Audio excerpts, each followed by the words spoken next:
Hello, this is Clam from over at 3D Palace, and today I'm going to talk to you about a powerful terrain visualization software called Terragen. And hopefully we can get you up and running with these short tutorials pretty quickly. So seeing is believing. Let's go right to the workspace in Terragen here. Across the top, general open save file areas that we see in most 3D programs. Real quick word of warning here. Terragen separates its saving data into two distinct locations. One of them being the height data maps, and the other being world coordinates or world information, which contains such information as render-specific information, camera view information, and we'll go over both of them. But just to point out that you got to save your data in two separate locations in Terragen, or you'll lose your data pretty quickly, as I've learned the hard way. So under this, the views we have here, you can gain the major gain access to the major GUIs, which you can also with these hotkeys right here.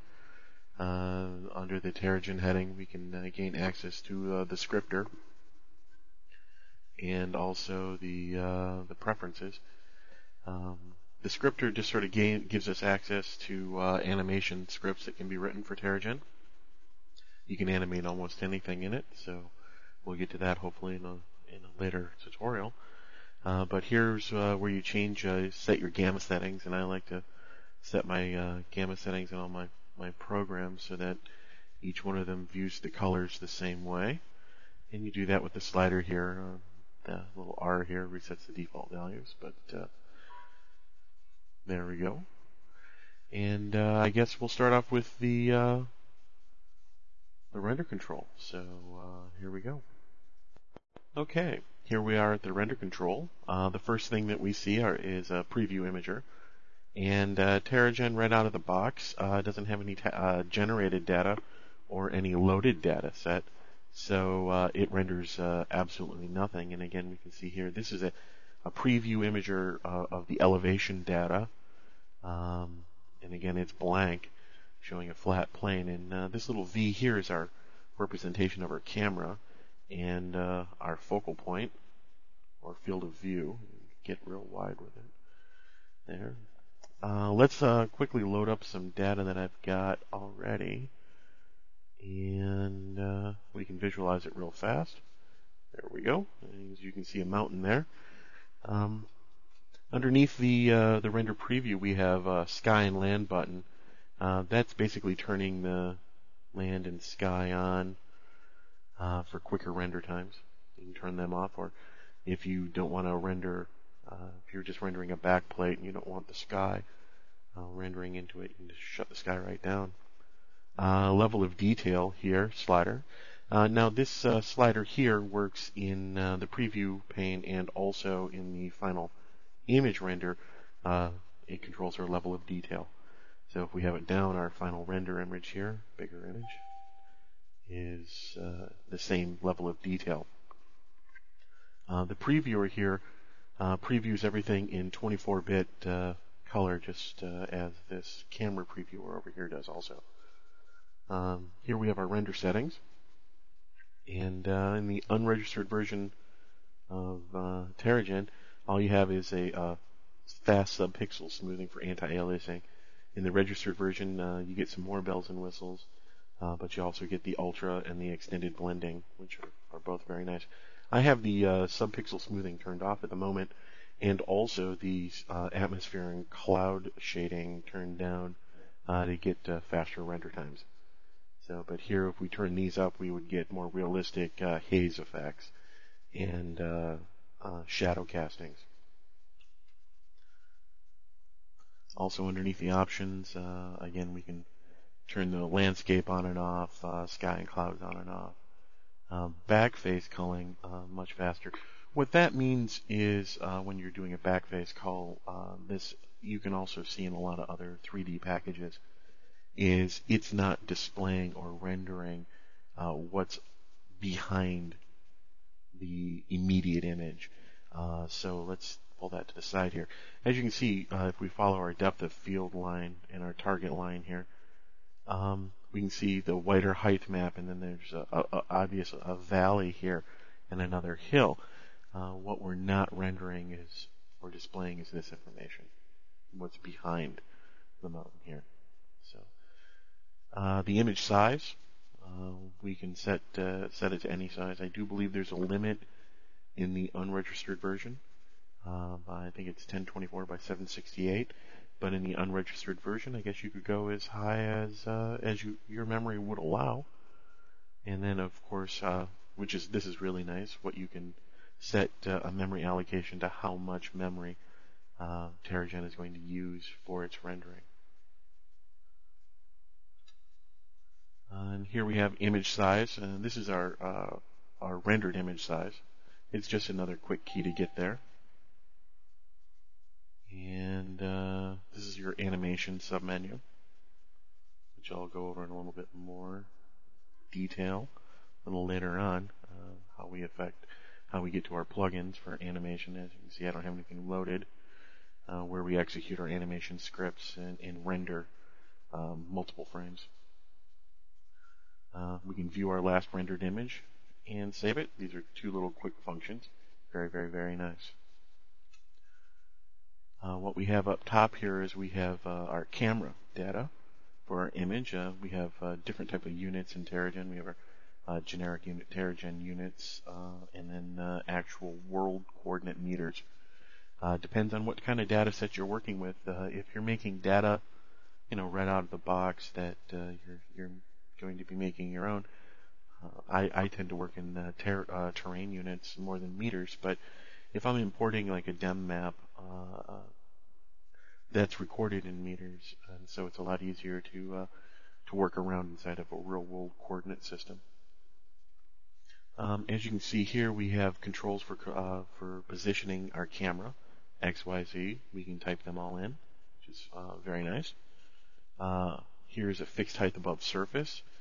That's the ability to set your camera preview X amount of meters, feet above the surface, so that you're not rendering from inside of a mountain.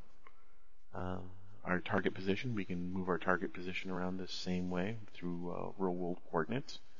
And again, we have a fixed above surface for our target position. Let me jump down here real quick before we get onto the camera orientation and just show you. Left mouse click and holding, you can rotate and move your camera position around to get another angle. And if we right click and hold and move around, we are moving our target position and depth of field. So the reason I did that was because to describe the head really describes the camera sitting on top of a tripod and moving around the top of the tripod in a 360-degree manner. The pitch is very similar to the target position. That is the angle the camera is sitting on the tripod and the angle that it is viewing. Positive numbers are up, negative numbers are down. Bank is sort of the roll on a tripod, and it's just as easy to show you. There we go. Negative numbers roll to the left, or positive numbers roll to the right, negative numbers to the left. There we go. Easy as pie to show there. And let's go into the camera settings. Oh, well, before we do that, we've got the exposure here, which controls the exposure of the camera to its light source. And it's very dark, it's nighttime, and it's all bleached out. Yeah, that's the aperture setting on your camera. And of course, we are adjusting our zoom and in relation to our field of vision as we move closer or further away. Here we have more of a fisheye look. As we pulled back, our field of vision widened. As we zoom back in, we got a very narrow field of vision, and we're much closer to the object. All right, let's jump into the camera settings and take a look here. We have different textures right off the bat for photographic medium. That adds different grains and subpixel anti-aliasing to your final render. really neat effects to play with. Exposure, which we have here, except we do have a T-stop setting, which gives us a depth of field. If we had any plugins for Terragen for the camera, you'd find it under here under effects. Right now I don't have any loaded to add to the scene or the camera, and here also is our zoom magnification. So also can be gained here. You do have the option for an orthographic view, and that allows you to do a render without a perspective, basically a flat render. Okay. Let's move on to our generate surface map, and across the top of our generate surface map, our landscape, we can see our open, save, import, and export buttons. The open button is where we bring save terrain in. Saving terrain is that second location that I had told you about before. That's where we have to save all our terrain data that we bring in or manipulate in Terragen if we want to be able to open it again. Remember, it's not saved under the world coordinates. World coordinates have to do with rendering information in camera data. This is where we would import different types of files from DEM information to raw GIFs and TIFFs. Export data. Well, Terragen is set up to export directly to Lightwave in Vista Pro. So if you want to export to any other applications like Blender, Maya, 3D Studio Max, you need to use some external plugs to do that, and I'll show you some of those a little bit later on here. This is where we can change the settings for our landscape resolution, and what that means is that the height map data is displaced on a mesh, and this is our mesh resolution, and we can set that to any size we want, but in the unregistered version of Terragen, 513 by 513 is the biggest one we can do. In the unregistered, we can, the height's the limit. We can go as far as our memory will allow us to do so. If you have a big computer, you can do some really fascinating things. Here, the mesh points allows us to define the distance between each square on the mesh.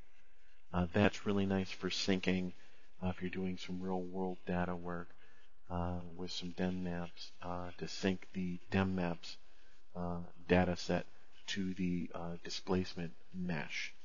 Really makes a big difference. It's a little bit of a detail.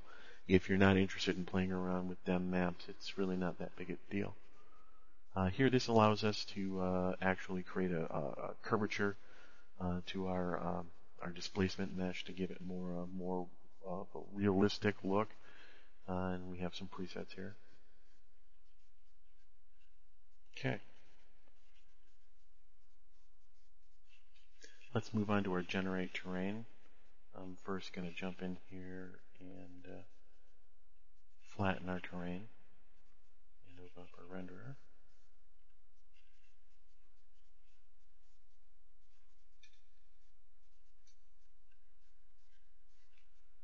In our generation terrain map, we have several different methods for calculating our terrain grayscale image, from subdivide to Perlin noise, Perlin. That's from those are all variations of Ken Perlin's noise map, which if you use any of the bigger 3D software packages, I'm sure you might be familiar with. Also, we might remember Ken Perlin all the way back for those who are old enough to the days of Magi and the making of Tron. So let's jump in here real quick and generate a data set. Let's change the resolution. There we go. We have a real nice, very big mountain data set. And let's do it real quick. Take a look at it here. And let's camera.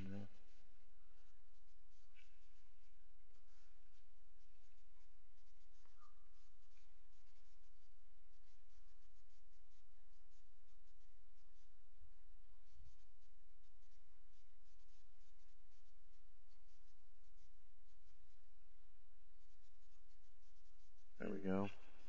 We're sort of sitting in a valley with the mountain ridge right through there. Okay. Let's go back and take a look at the terrain data here. The action is pretty interesting. What this button does is allows us to regenerate every time we click a terrain, a new terrain set. It erases the old one. The other button here generates terrain on top of the old map. So what we start getting is a variance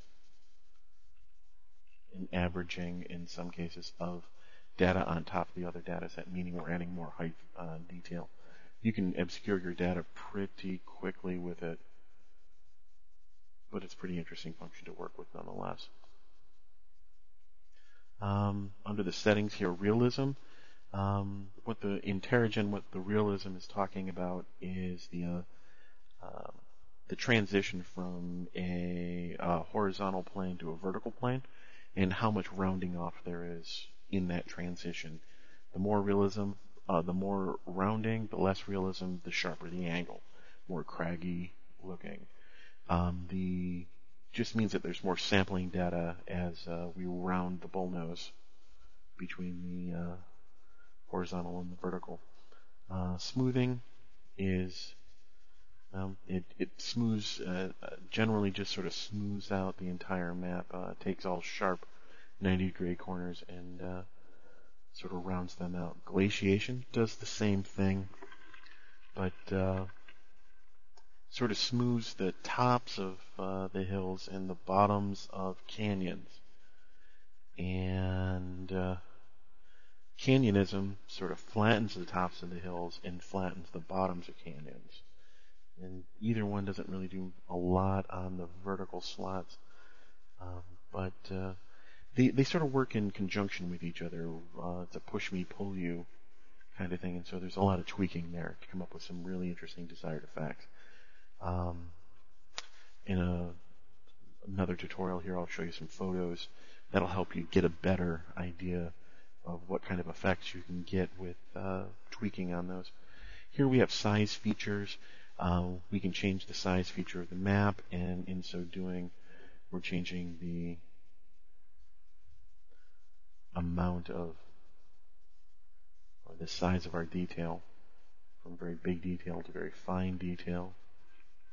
And in conjunction with generating on top of each other, you can turn it down and generate, come up with very, very fine detail on top of other detail. As you can see the difference there. So let me show you perhaps really quickly, if we change the sample data, yes, we can also change the amount of detail that is represented in our data sets, on our data maps. So you can see we have much more detail without even changing our detail slider. We just have more points of detail that we can sample from.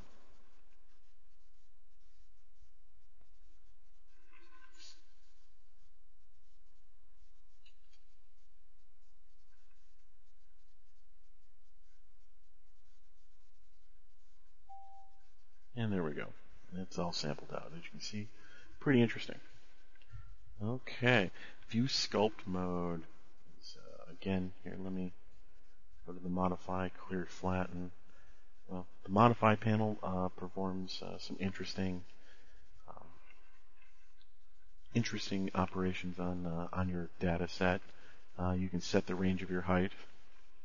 You can scale images or data sets that you've already worked with. You can stretch them, squash them, and invert them, which can be very interesting. Glaciate and canonize work independently or operate independently, different from the ones that you find in the terrain generator. These have more of a realistic feel to them, and you can create some interesting flow effects with the glaciate and canyon ice that you can't inside of the terrain generator. And then clear and flatten basically sets you off with a whole brand new flat place to work with.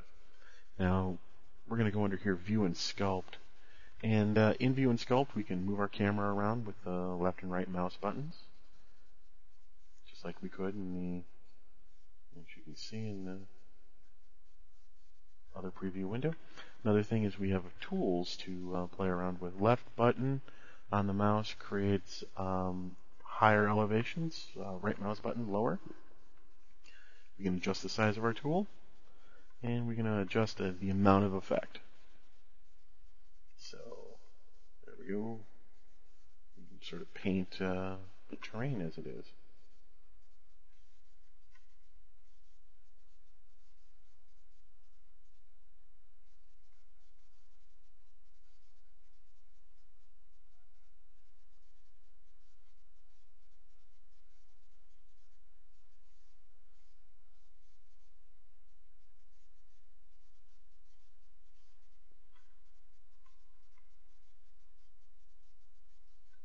Let's see how that renders. There we go. As you can see, we're way off in the distance. Let's get a little bit closer and render it off. There you go. Let's render a bigger image. Now there are a set of plug-in tools or complementary tools that are outside of Terragen that allow more tool utilization for painting.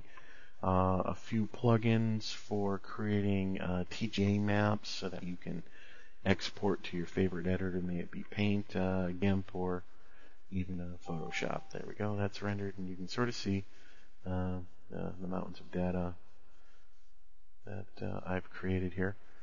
And those external plugins, I'm going to go over a couple of my more favorite ones, allow you to do different paintings, certain brush strokes, manipulate your elevations in different ways to create a more realistic look. So let's see, what else do we have? The combine map allows you to combine two different types of terrain maps together. Very, very more sophisticated. You have additions where you're adding averages between the two maps together, adding height, smoothing the highest, subtracting averages between the two maps, lowest, adding, I wanted to paint a canyon and I wanted to merge it into this image here, probably use the lowest. The only problem is in the free version of Terragen, it's not quite implemented yet, so it's not very useful. But it's under works here. So accessories, I don't have any accessory plugins or effects. So, but I'm going to add a couple here. One of them being an importer exporter, and then an SOA overlay here in a few minutes, and show you that. And then we also have surface maps, and this is more about how we add detail, textures, and colors to our terrain maps that we've generated. So why don't I load up those plugins, and then we'll move on to surface maps. Okay, let's go to our waves setup here, and we have wave properties. Well, first thing across the top, we have our water level. This allows us to adjust the water level height on our elevation maps. Let's go to negative 10,000. As you can see, we don't have any water in the scene any longer here. And let's change that back to 200 here. We have water again. Let's see, under the wave properties, we have roughness, which is really the wave height. We have the wave size, which is how big the waves are. And then we have the visibility effect, and that has to do with reflection phenomenon that occurs when you look at a non-flat water surface. So that gives us a more realistic shallowing look to our reflections. And we have wave variations, and that's sampled over a patch size. So Basically, it's they reuse the data set over and over again, but the data set is large enough that we don't see the reuse of it up close. It's a way of recirculating information. Here we have what type of variations we want to achieve, basically adding more noise so that our waves don't all look the same. Here we control the patch size, which is our size of our data set, and then how sharp the additional noise data maps are, and then distort by terrain, how the water is distorted by objects underneath it. I think of it more of like a river with lots of rocks and debris in it, and we get bubbling water, distorted water, compared to very deep water where it's water lays flat, very glassy, or has very rounded waves. And that's all controlled right here. This is our plugins, and if we had water plugins, we would affect them or apply them right here. There are a lot of them out there for Terragen. And this is our reflections tab. We have our overall reflection properties. Our maximum reflection is really our brightness of our reflection, our surface reflection. Reflective curve affects the fall off of the outer edges of light and dark on the outer edges of our reflection, and how we ramp that, or how quickly that falls off. A shallower is going to give us a more drastic curve, or drastic light-dark look. A larger number is going to give us a very, very long fall-off, very soft edges. Our reflection of light source, we have a direct light source, how much light is being reflected, and reflection spread has to do with the spread of reflections from the light source. Greater the value, the larger the spread. So if we have, let's say, a very small number is going to give us a very, very hot reflection. A very, very large number is going to give us a very, very soft, big reflection. And okay, let's think of it this way. I like that if the sun was above us at 12 noon, we'd get a very hot, very round reflection. But if it was 5 p.m. or 8 p.m. in the evening, and the sun was making a majestic set below the horizon line, we'd have a very soft, diffuse, fat, wide reflection. And that's where we're going to get that effect right there. Okay, that's on to subsurface then. In subsurface, this is really sort of like how our subsurface scattering, or how the surface of our water and the deeper water underneath are going to look. And here we have some presets for very deep water, muddy, frozen, tropic. And here we can manually set our colors, along with the transparency, different distance, how deep the water are you going to be able to see in. Let's do a quick render preview here, get an idea of what it looks like. There you go. How about like a muddy? See the color difference. Under frozen. There we go. It's icy and snowy. Okay, now let's move on to the shoreline. And shoreline foam is debris on top of the water surface and along the shoreline. Could be anything from foam, which we're describing here, or to seaweed and other fun stuff. So let's reset the camera real quick and get a better image of our shoreline. And it's going to help us to zero out our pitch, because we had adjusted that earlier. There we go. As you can see, we have a frozen shoreline still.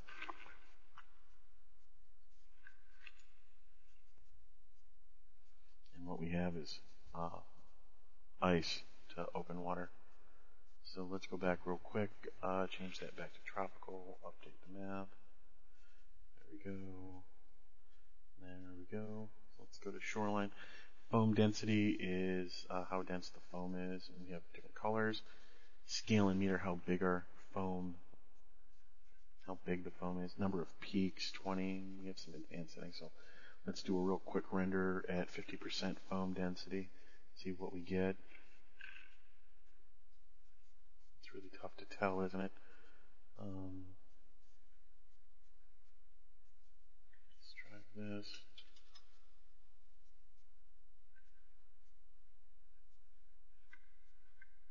There we go.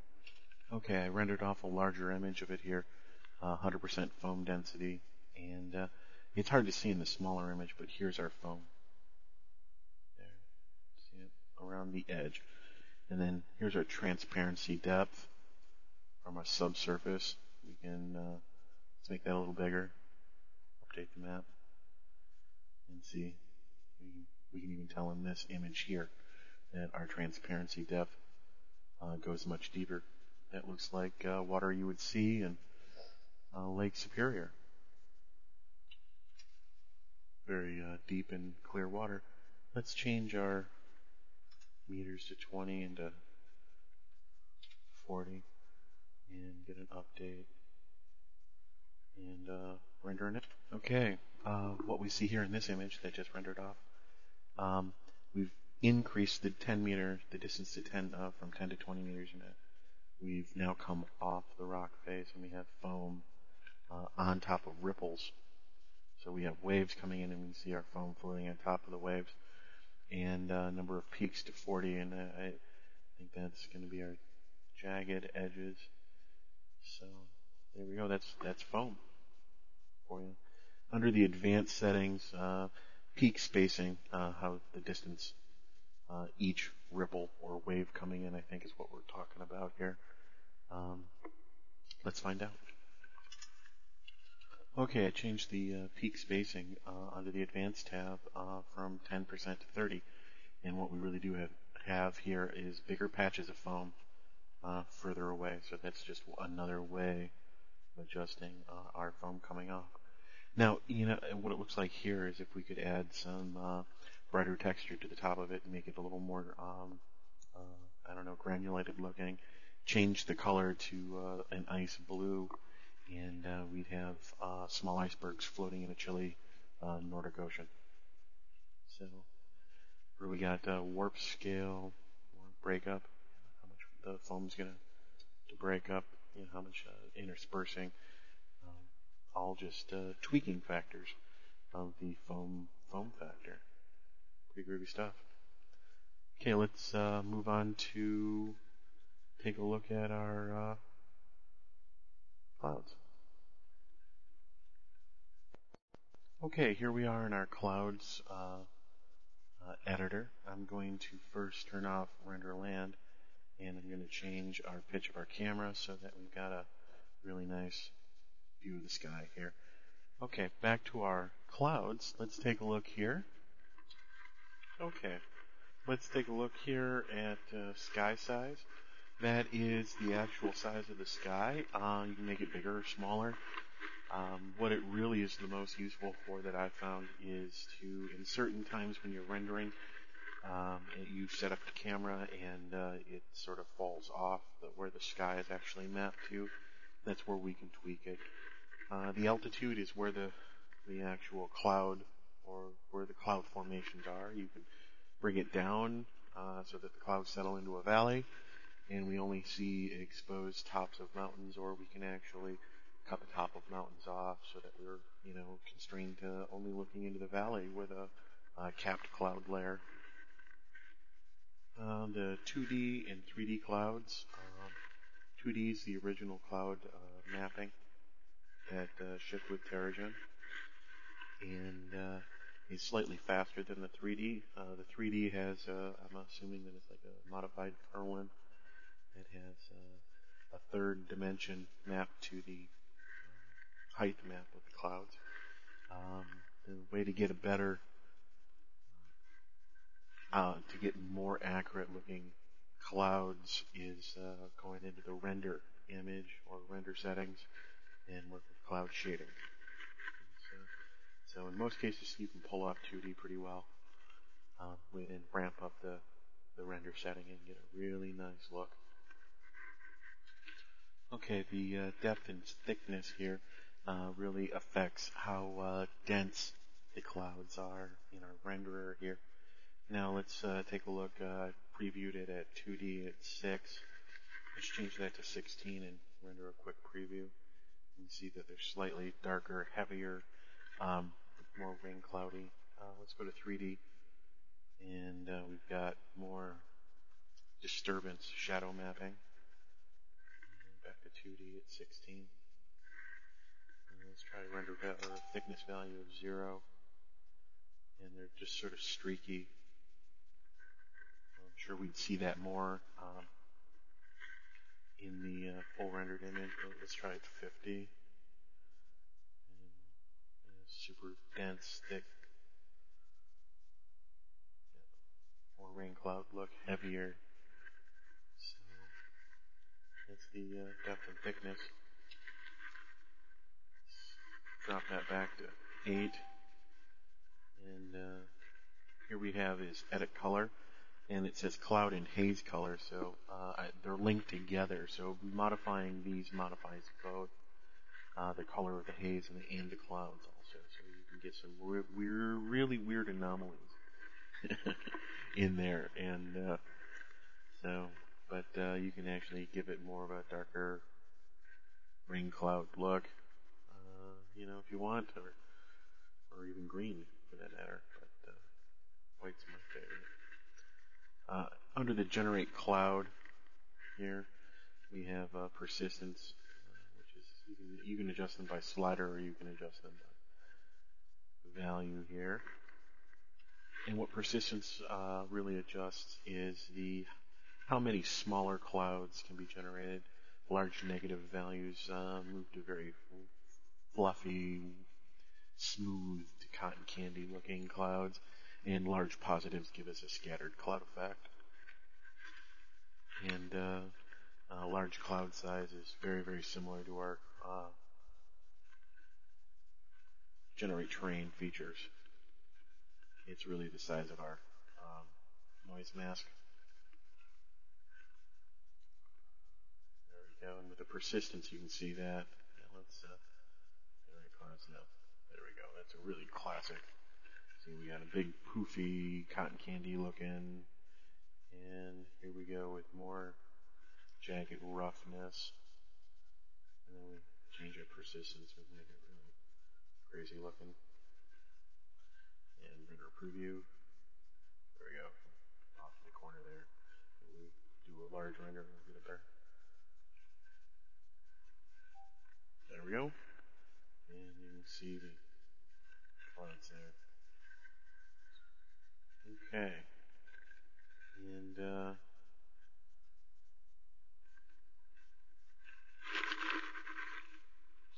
down here at density contrast, that changes how sharp the edges of the clouds are, how pointy. Let's see how more sharpy look here. Close that. Maybe we can get a. And then the density shift changes how many clouds are contained in the sky. Larger numbers give us no clouds, and negative numbers give us oodles and oodles of.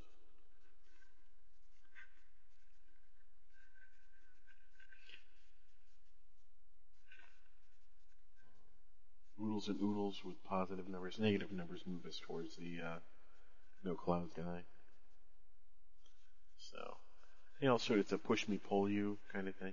Random clouds on each frame, I think, is so that we get a different random seeding.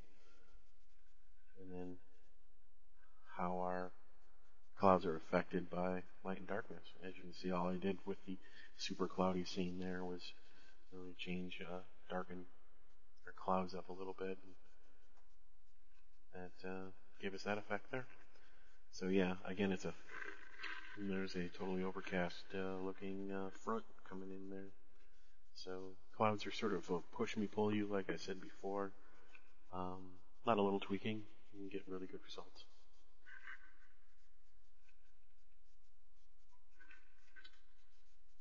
Right, let's move on to our atmospheres here. As we open up atmosphere, we look, Again, we have one of our tricky Terragen open and save. Again, clouds and atmospheres are saved here. So that's our third location for saving information. Again, don't make the same mistake I did. Remember to save all your data. And here we have our global haze effects. Okay, haze basically is atmospheric dust, water, fog suspended in the atmosphere.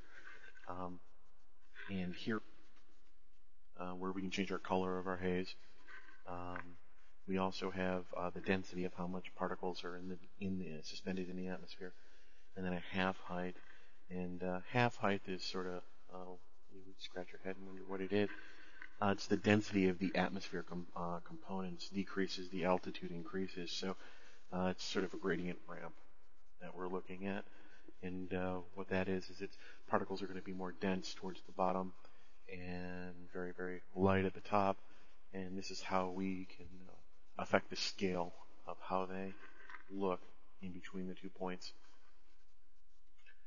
One use of the half height is to get like low-lying mist in valleys or a fog that's clinging to the ground. Here we'll just drop our height down and see what we come up with in our render preview. And well, that's pretty far out. Let's try that again.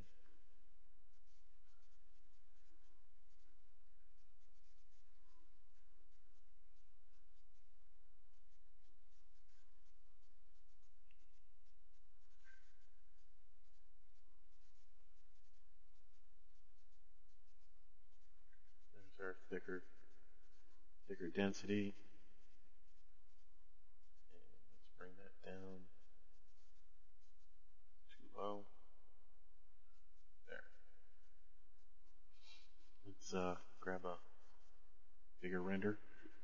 Okay, and as you can see here, we've got instant misty mountains, fog on top of the water surface there early morning. You know, if we adjusted the light angle, we indubitably could probably come up with some really, really nice early morning or late evening scenes. Okay, here we've rendered off a scene of 9 meters there, and we brought it down, and as you bring it down, let us just say that if we had a setting between 0 and 10, and we were going from 10 to 0, we have a doubling of its density by 100%. Okay. So a distance between 20 and 10 relative to 0 would be 50%. So that's where the half height gets its name from.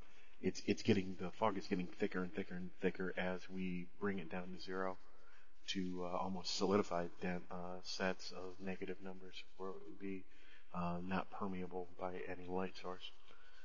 So if that helps. And what we have here is atmospheric bluing, which is an effect that atmosphere changes its color as the atmosphere gets less dense or thicker. So the higher you are above a cloud barrier, you get a bluer effect, clearer, bluer effect than you would if you were down on the ground at 0 sea level looking up. You'd be getting a powder blue look. This is where you'd achieve those tweaks there. Density and height, field height, half height, same as we described above. Okay, here I've rendered off, I've adjusted the bluing from 20 to 50, and that's what we've come up with. It's sort of a garish effect, but with a little tweaking could really come into some real beautiful looks. You can see down here where we have the powdered blue effect, and up we're getting the darker, clearer blues. So then on to light decay.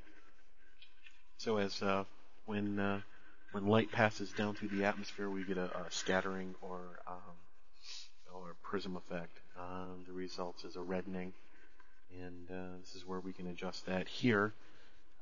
Again, same controls as we've described above.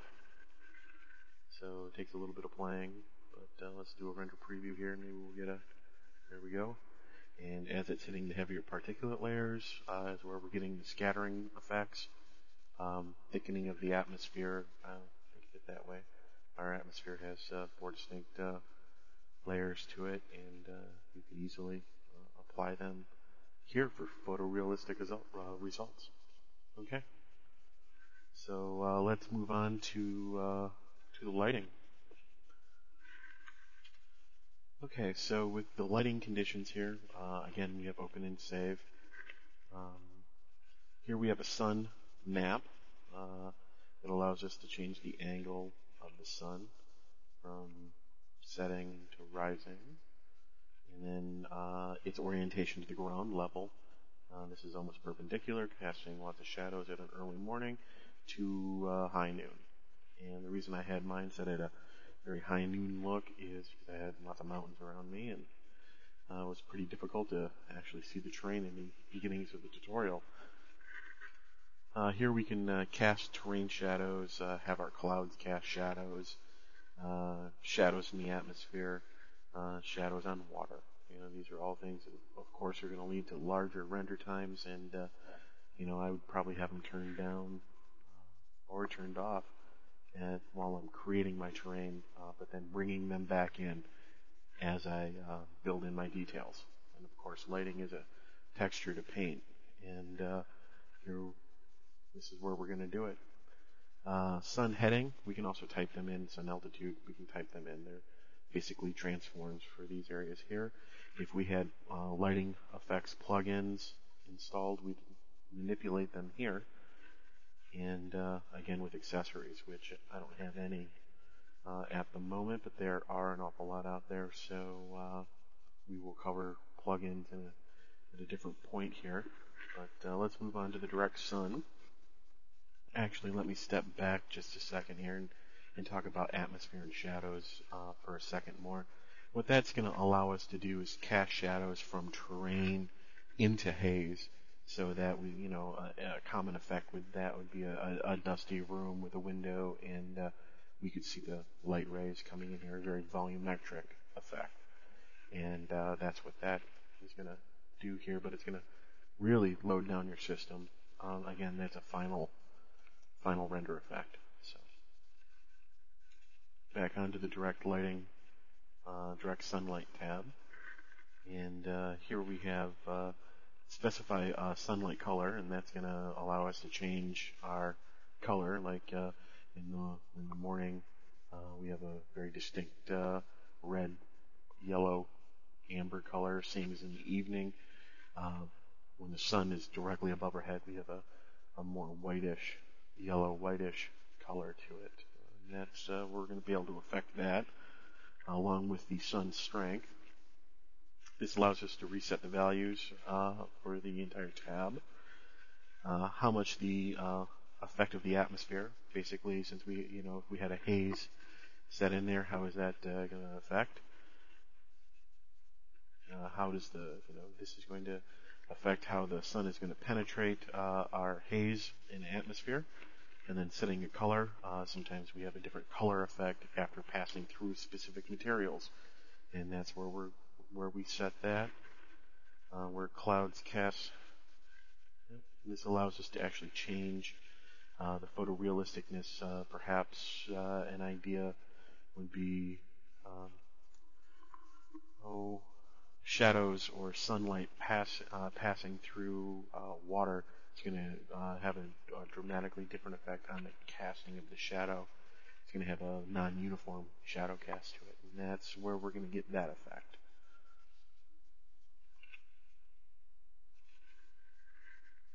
Okay, let's move on to background light. The control background lighting conditions, we've got single color and multi-directional shadow lighting. We have 2 different actual tab windows here. Let's start with the shadow lighting.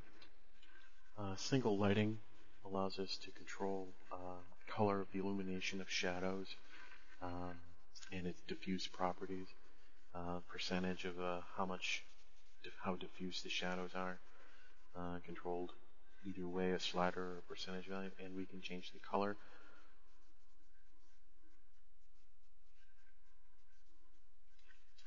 Under multi-directional shadow lighting, we have diffuse over here. The diffuse lighting acts as an invisible light source, which casts directional shadows, but which have more of a diffuse, softer appearance to them than a direct sunlight shadow. It can simulate haziness or cloudiness or a global illumination effect.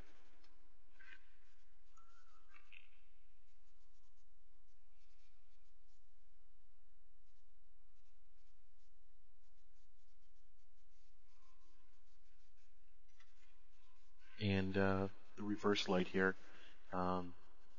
is an invisible light source which acts as a direct opposite of a directional light source. Basically what it's simulating is radiosity, or bouncing of light, reflecting off of one surface back up onto another, illuminating shadowed areas. And here we have the colors that we can adjust for them to tweak each one. Here we have the sun's appearance, and under the sun's appearance we can change the diameter of the disk, how big it is, and its corona size, basically. Yeah, how the atmosphere, simulating the atmosphere around the sun. It's a halo, sort of like a lens flare. Terragen doesn't really support lens flare as of yet, but when I said lens flare, what it is a softening of the sun, a gradient fall off of the disk. You'd see that same fall off type when looking at a lens flare. So let's move on to lighting of the atmosphere. Okay, the glow amount here controls how much the sun causes a haze effect near the sun, a glare, and the power glow is mapping its fall off. So playing with those two, we can come up with different effects from softening our sun in a sunset to having more of a harsh, straight-on sun during the noon hour. So, and the atmosphere button here takes us back to our atmosphere dialog. So that sort of rounds out our lighting for now as a basic tour. Tweak and play is the best. Seeing is believing, I would like to say. So play, play, play. Although this area here, I don't really bring into use until later in my renders. So it's a final render. I like to look at my rendering as a layering effect, from creating my terrain to creating the detail in my terrain, to then texturing my terrain, and then moving up through the clouds all the way to the lighting. Other people do it different ways. It's all up to you on how you can work from the top down or bottom up strategy. So there we go. Let's take a look at the image button, and that just sort of brings up our last rendered image for us. And there that is with some heavy fog. That sort of rounds out the basic intro to all the GUI panels. In the next tutorial, or in the next intro here, I'm going to go back to the surface generator and work on the surface map. So I'm going to reset my system and we'll come back and do that. Okay, let's see. On to surface maps. So let's open up our landscape. And as you see, we don't really have anything rendered here. It's all flat. Well, we'll find our surface maps here, and we can save them right here. And again, just like with the terrain and data mapping, the atmosphere and the lighting, it has its own save property. And what's great about that, for at least with surface maps, is you can make one type of texture, let's say snow or a grassland, and you can reuse it. And that's a real powerful feature. So you can sit around and play, make your texturing, and basically over time you build a texture library that then you can draw from. Okay, let's see. Best way to describe surface mapping, it's a procedural mapping which means one of many things. It means procedural map is a computer-generated data set that is infinitely zoomable, so that it's continuous. You can zoom in or out, and it has infinite resolution to it. It's computer intensive, meaning it's processor intensive when you're rendering it, but it's fascinating. It means that you can generate almost an infinite amount of textural data to draw from. In Terragen, surface maps here are a parent-child relationship, and I'll try to explain that. Seeing is believing, really, more on this. The more you see it and play with it, the easier it is to understand. But if it's the very first time that you've ever come across this type of relationship, it can be confusing for some. But what that basically means is if we have a base texture here, which is what we see in our preview pane, if I was to add a child to it, the child can only appear where the parent texture is. So basically, in essence, this new surface is actually laying on top of the region surfaces here. And if I was to add a child surface, again, to this surface here, this new child can only exist where its parent is, and vice versa. So basically, out of the three layers that we have, the second layer here lays on top of the first layer, which then lays on top of the base layer. Okay, and what I've laid out here is just a little bit more of an example. Here we have the base map. Here we have parent A, and child A and child B are all children of parent A, which means that these two textures will only reside within the area of coverage of parent A. Parent B has its own child, which is child C, and child C will only occupy areas that parent B occupies, and parent A and B both lay on top of the surface map. I hope that explains that a little bit more. Again, let's seeing is believing, so let's wipe this all clean here and get a better picture by making our own textures. Oh, okay. Well, here, before we move there, here's your surface. This is where you add your child maps. You can add multiple child maps. We can even move a map by moving it up and down in the hierarchy. So that's a good way to move your siblings around. And if you want to remove a map, that's how you do it right there with remove. And edit is where we're going to be going here in just a minute to take a look at creating a new surface texture. Okay, here we have the surface layer, and across the top we've got the open layer and save layer. This is where we can save specifically if we come up with a texture layer or a child that we want to save. And this is a great way to save it. And we can open it and import it again into other more complex textures. Inside of the surface editor, we can see a base surface and child surface. The base surface controls the bumpiness of our texture, as we can see in our preview plane, and how well the surface constrains to the underlying topography of the height data maps. In certain cases like snow, snow's a great example because snow fills in valleys, and when you look across a gigantic snow field that's full of boulders during the summertime, in the wintertime, the snow has filled that all in and sort of rolls very slightly and covers it all up. So this is where we can make a great adjustment to have the texture mimic the sublayer underneath it. Here we have the ability to change the color of our base map. any color we want to. And here is where we apply textures, and this is where we're going to see where the SOP plugins that we installed are utilized.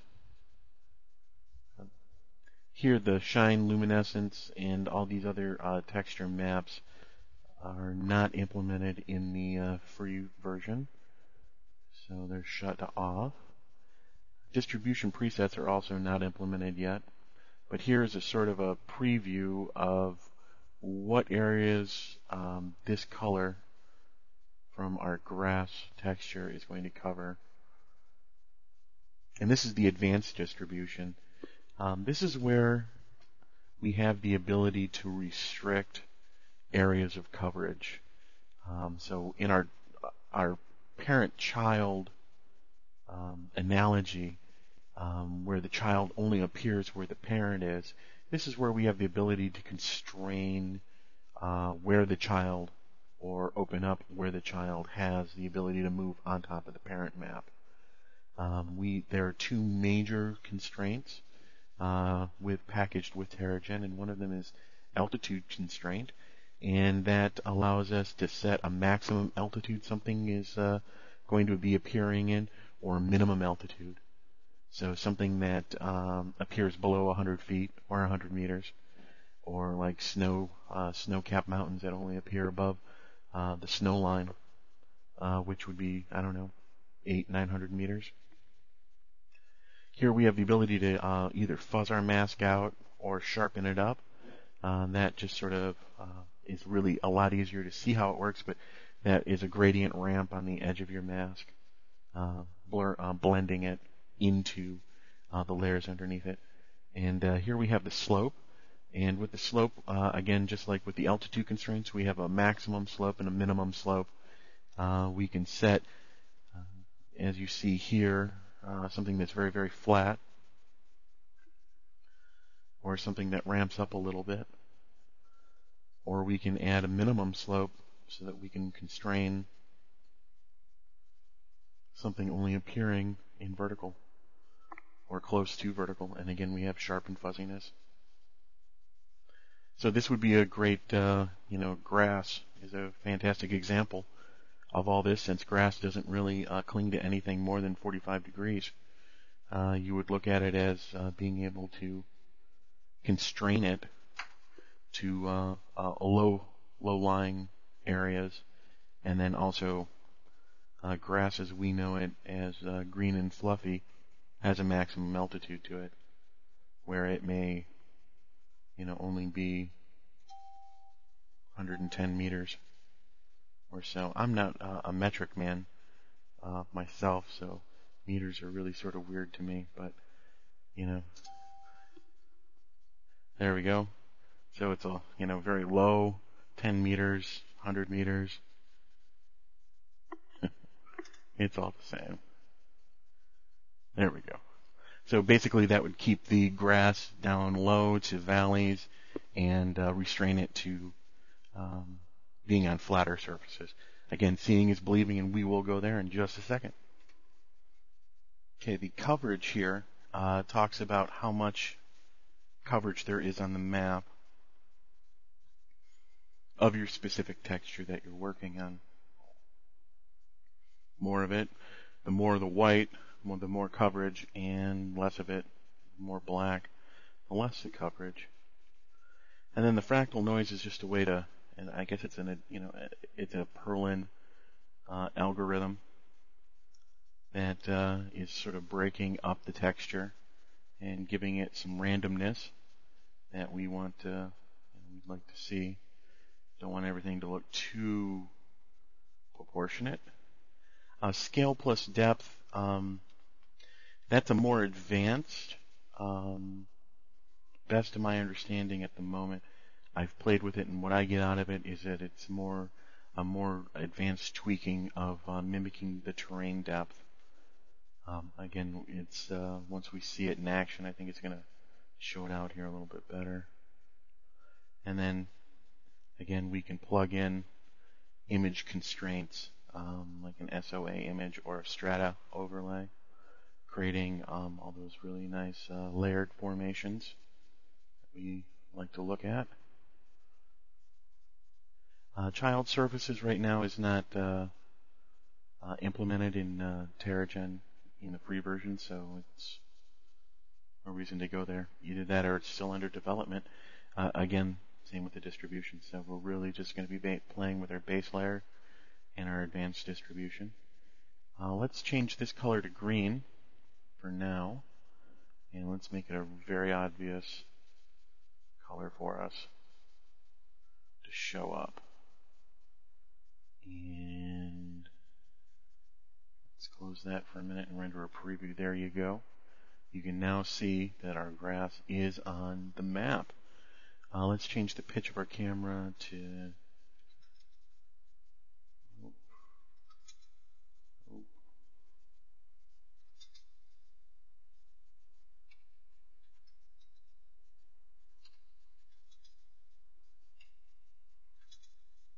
we go.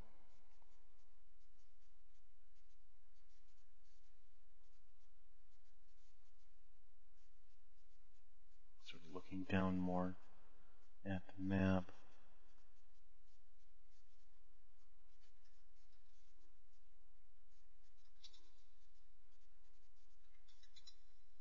There. So we're sort of looking down now. We can sort of see better what we're working with here. As you can see, we've got some of the gray of the original surface map and then the green coverage. Now let's change the coverage here. There we go. You can see we have more of it.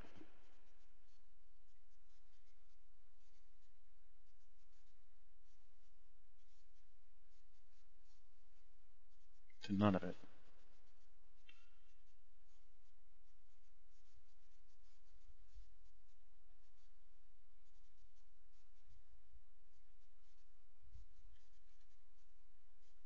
Okay, let's remove this child here and go back to our grass and add a sibling.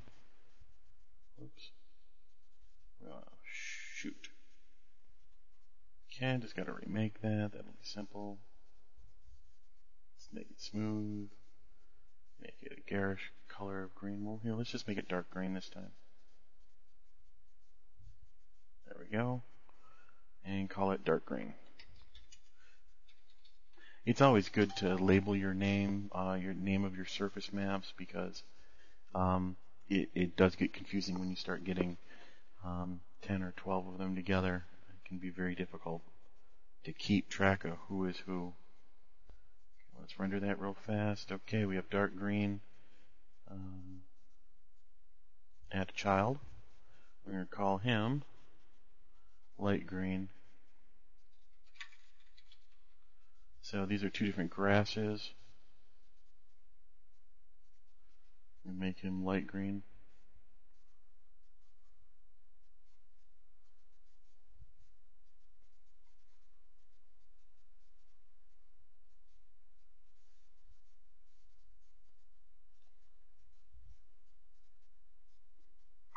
Now, as you see there, everything's light green. And why is that? Because I have basically the fractal noise turned down all the way and the coverage turned all the way. And in doing so, what I've done is covered everything with light green. So in our child-parent analogy, the light green is now filling up everything that is dark green, which is on top of the surface map. So let's change that fractal noise, bring that up, ramp down our coverage a little bit, and see what it looks like. There. Now, as you can see, we've got dark green, which we've got covering the entire map. And then we have the light green, which is only right now being painted where dark green is. So we've basically divided up our light green and our dark green into two distinct areas.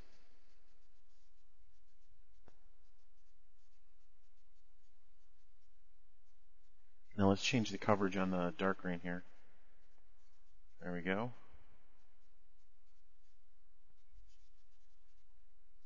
Let's make that sharper. Render a preview. There we go. As we can see, we have less. We have some putty showing through, and the light and the dark green are now sharing areas together with the original putty.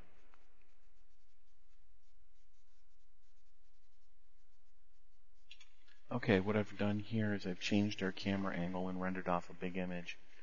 And just to show us a little bit better, we have our light and dark green mixture, with our light green being very, very predominant over our dark green. But yet then you can see here the patches where the base color shows through. And of course this is in a higher resolution so we can see it a little bit better. And let's go back to our dark green. Change its coverage slightly. Go to light green and drastically change its coverage.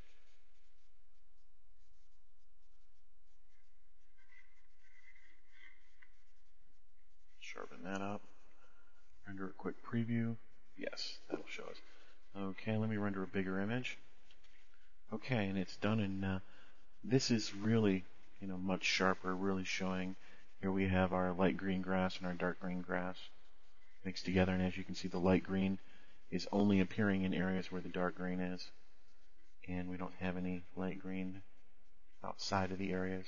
So in all effect, what it's really doing is what we're masking off areas. If you've worked with Photoshop, this is what we're really doing here, is creating masks that are restricting the placement of the colors.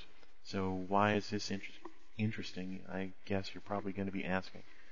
Well, this is where the real power of Terragen comes together, and this is where you're going to get the real 3D photorealistic effects, is in playing with these controls here and coming up with different textures and bumps to creating different terrain types. And we'll go into a little bit of that right now. Okay, let's save this.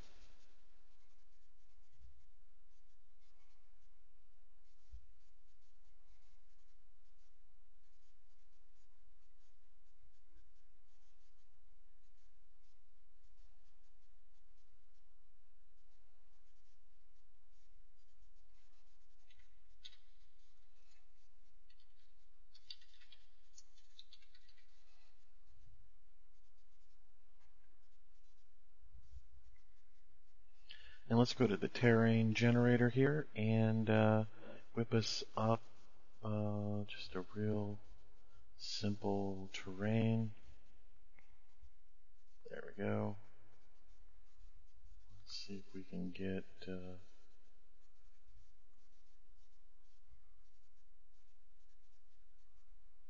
perfect, almost.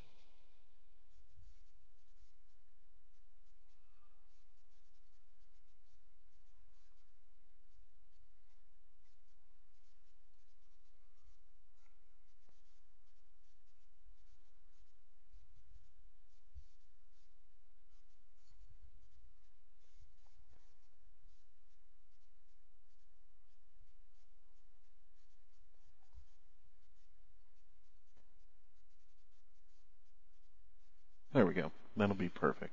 Let's render that out real fast, and then let me show you what it looks like when the green is not a sibling of the dark green. Okay, here I made a real quick new green, which is not a sibling of the dark green. And what we came up with is a quick render here, where you can see we have the dark green, the mint light green, and then our new yellow green, where it is everywhere, covering everything, even on top of our mint and dark green and on top of the putty texture color. Okay, so let's remove that and get a contrasting image. Okay, there we go, and this is our original image with our mint and dark green grass on top of a terrain. Now, as you can see, it's not clinging to the steeper parts of the slope, but only to the flats, but it is going up pretty high. So let's jump into the terrain. Whoops, close the view sculpt, and here we can move our camera around, reposition it, or we can actually sculpt the terrain, which I've shown before. I don't remember if I showed you how you can look at the height. So we can see that it's minus 127 meters at the camera position. And our hills are going up to as high as, well, inside of our field of view, 1500 and 1700. So let's just say 300 meters is the height that we want to go for on our dark green. So let's limit that to a maximum altitude of 300 meters. There we go. And let's see what that does for us. Voila. And as you can see here in this image, we've got the procedural dark and light green clamped off to 300 meters, where the upper rock don't have any of the procedural on it, so we have green in the valleys, so to speak. So let's save this.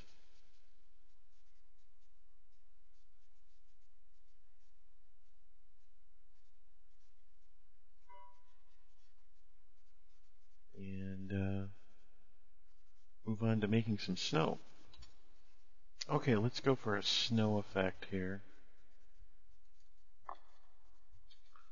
And the color for snow is going to be white, and it's not going to be very bumpy at all. There's some bump to it, but not much. Doesn't really mimic the terrains all that much. Pretty good coverage.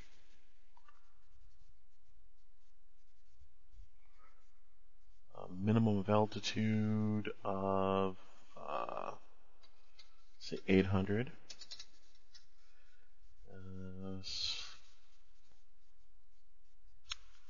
A maximum slope. There we go. So we know that snow doesn't stick to extreme verts. It does somewhat though. And I'm going to try changing my scale depth. Well, here, let's go back to 3 and render that and see what we get. There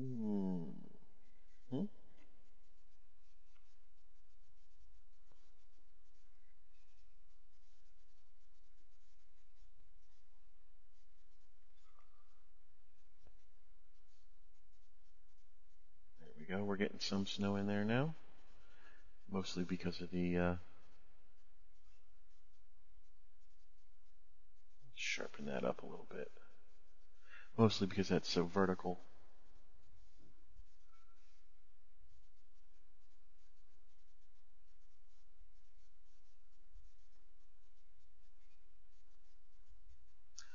Render a big image.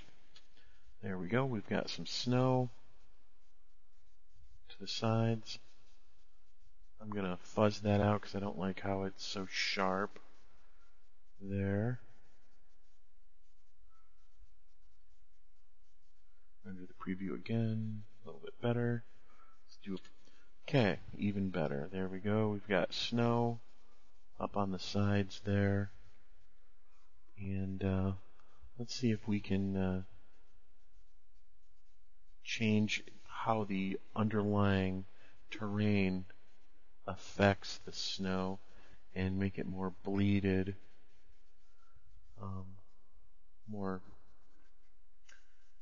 less affected, so that the snow looks like it's filling in crevices. It's actually sort of a loss of terrain detail. Yeah, sort of.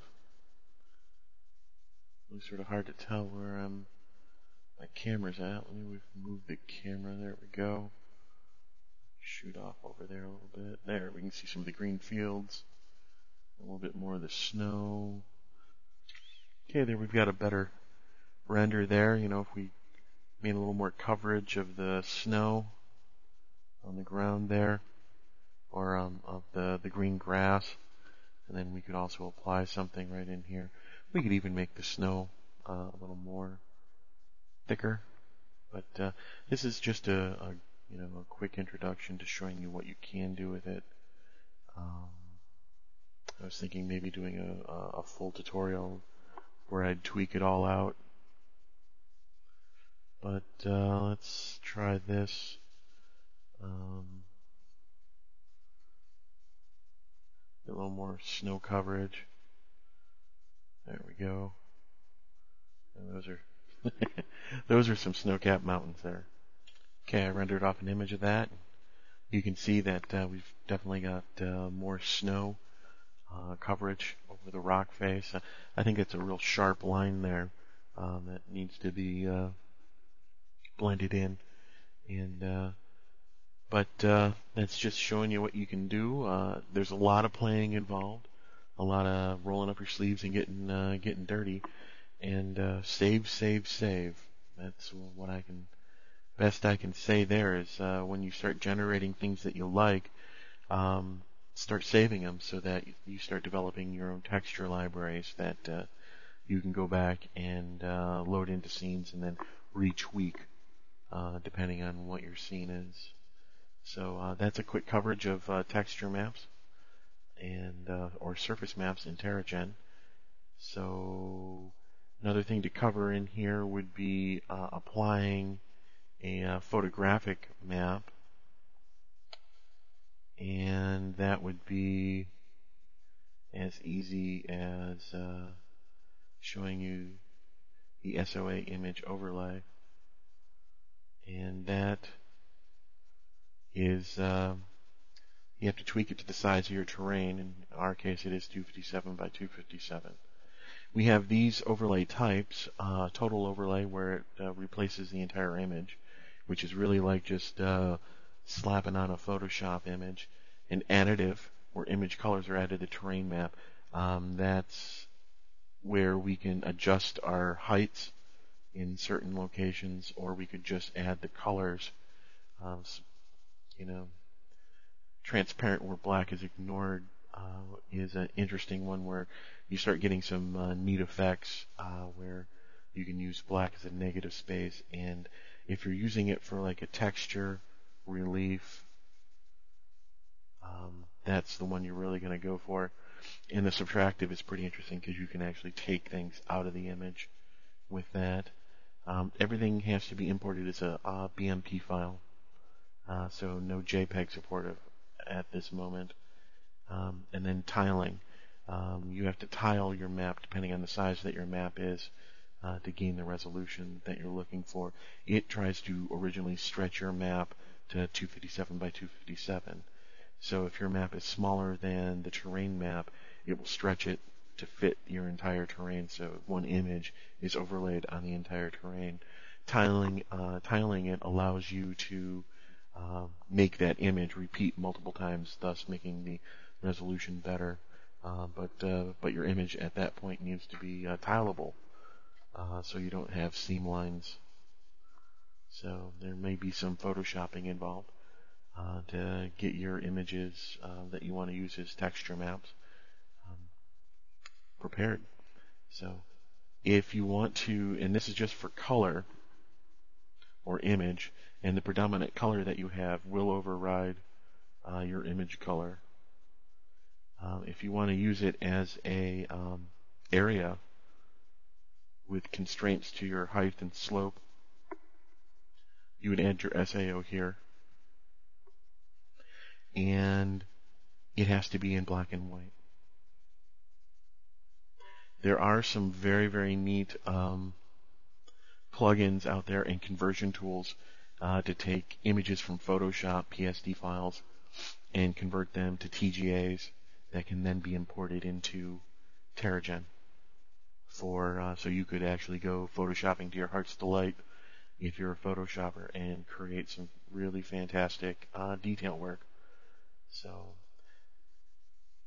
I think that wraps it up for surface maps here right now.